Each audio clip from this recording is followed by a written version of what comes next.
In the year 1135, nearly every village in Europe relied on hand mills, small grinding stones turned by women for hours each day. A single household could spend up to 6 hours just to produce enough flour for one day of bread.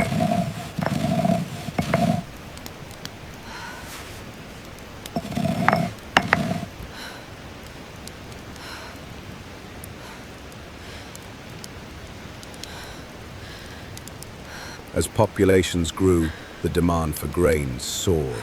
Human labor alone could no longer sustain the village.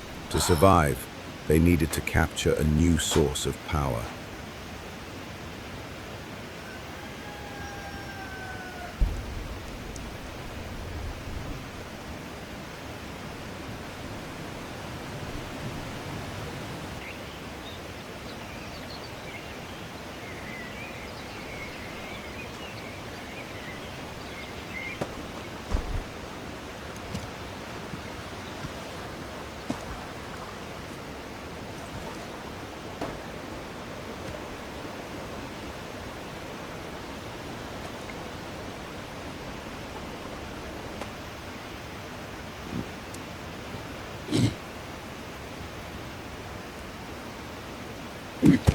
By order of the Lord of the land, a mill shall be raised upon this river. None shall grind their grain elsewhere. All must bring their harvest to the Lord's wheel. Those who refuse shall answer to his justice. Did you see that? By the river? What could it be? The Lord must know. This was the Lord's mill right, the right of the Lord to force his people to use his mill. Every sack of grain meant tax in flour. You there, Martin the millwright. You've seen such work before, have you not? You will lead this building in the Lord's name. The river and these men are yours until it stands. Aye, my lord steward. I've seen one built by monks near Watermill. Strong and steady, but treacherous in the making. The river gives power, but it takes it back if handled poorly.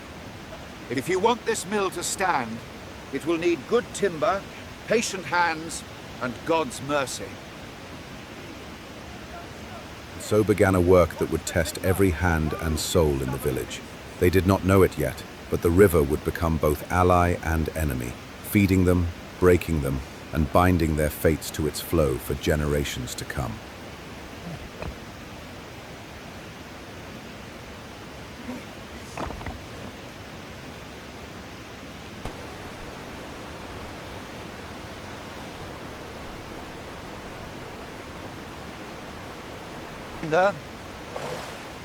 The river is too strong to place a mill on it.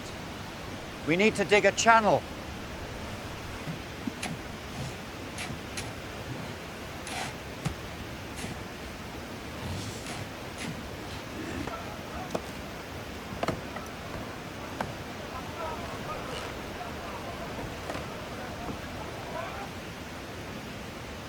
Watermills did not work by placing a wheel in a river. The river was unpredictable, sometimes slow, sometimes violent. So medieval builders carved artificial channels, called mill streams, to control the speed and depth of the flow. This work required knowledge of soil, slope, and water behavior, long before the science of hydraulics existed. Everything they knew came from experience, memory, and failure.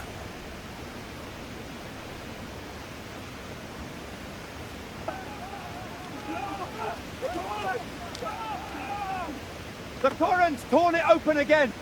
Block it with timber. Hold the water back until the earth settles.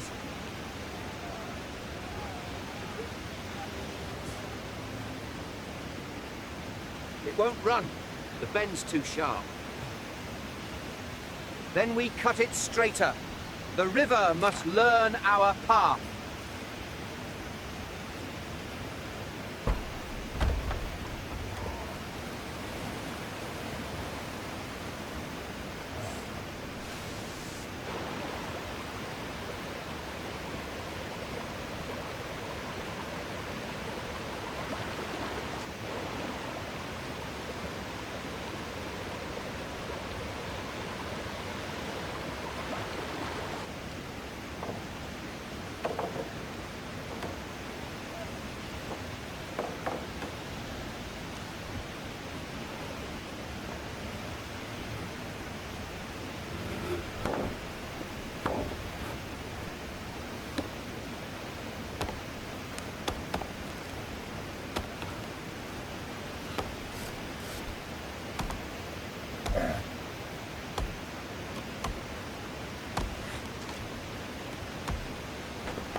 Pull together now. Pull.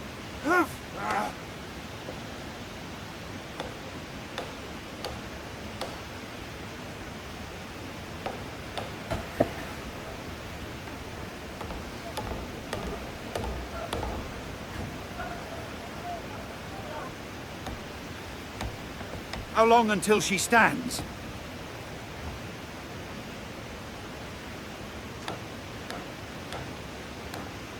If the timber holds and the weather spares us twig before the next harvest.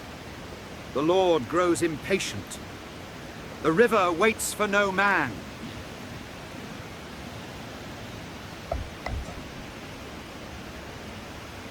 Nor does death, my lord. The mill house was not a simple shelter. It had to hold the gears, shafts, and millstones, all turning with great force. Every beam was locked together by wooden pegs, not nails, because iron was costly. The joints were cut by eye and hand, tested by sound. If the wood rang true when struck, the join was strong. Lift it higher now. Steady, steady. Push it to the left. Steady.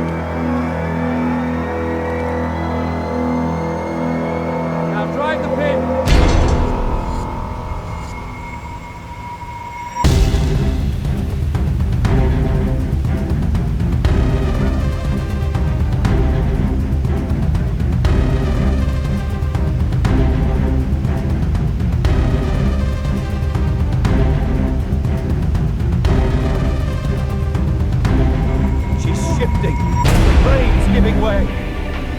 Brace the north post! Drive the wedge deeper, now! Look out, she's going down! Get clear!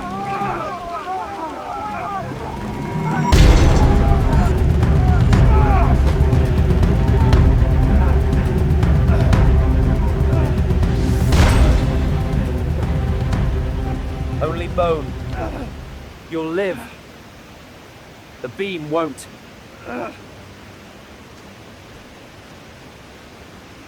Pull it down. All of it. We start again, straight this time.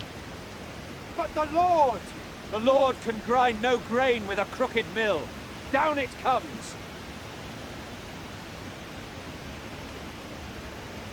Medieval builders had no blueprints, no precise instruments. When a structure leaned or warped, they began anew, wasting weeks of labor and costly timber. Failure was part of the craft, and each mistake was paid for in sweat or blood.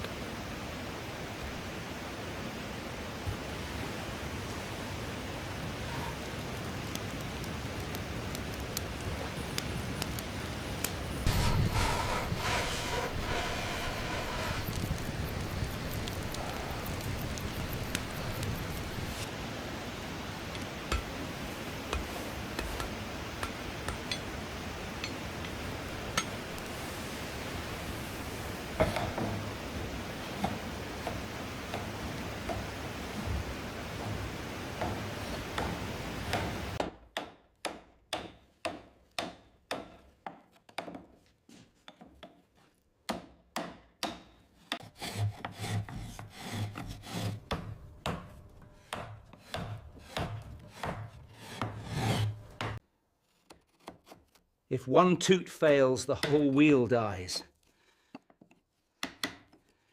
The true innovation of a medieval watermill was the gear system. A large horizontal wheel, turned by water, had to rotate a vertical shaft connected to the millstones above. This required a wooden gear known as the crown wheel.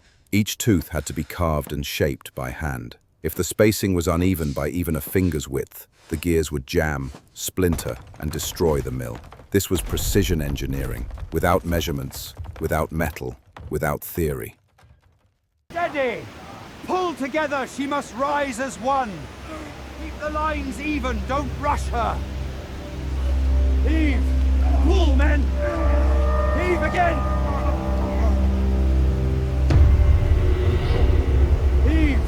Pull, men! Heave again!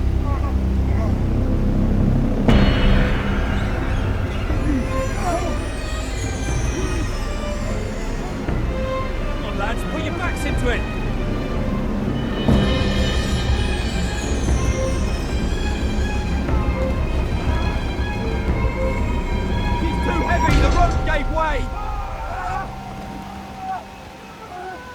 under it! Someone help him! Secure the rest, we'll not lose her to the river!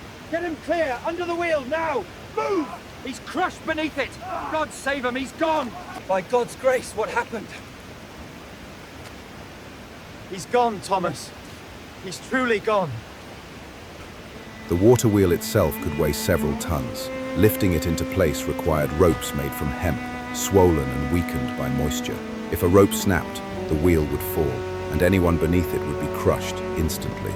Medieval construction had no safety systems. Risk was simply part of the work.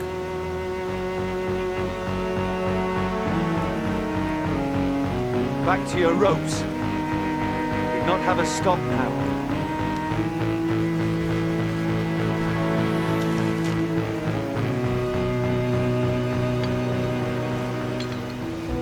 Once more.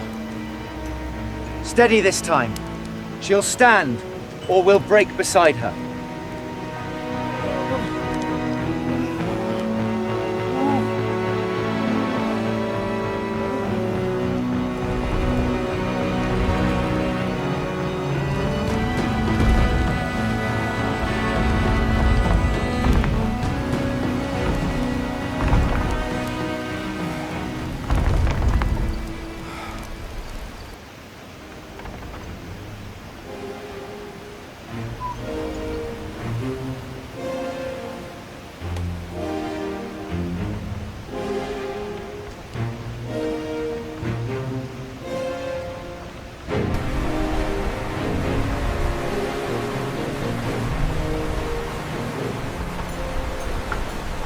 When the sluice gate opened for the first time, the millwright listened, not to the wheel, but to the sound of the gears. A steady clicking meant balance. A grinding groan meant misalignment. This knowledge was not written in any book. It lived only in the hands of those who built.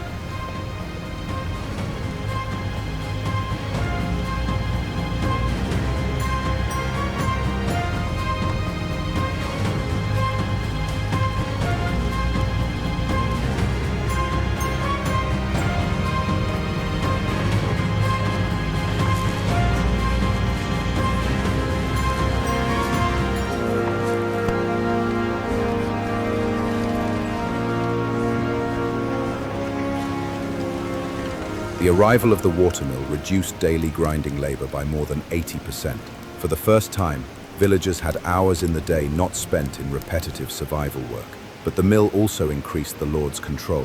Every piece of bread now passed through his hands. Technology changed life, but it also reinforced power.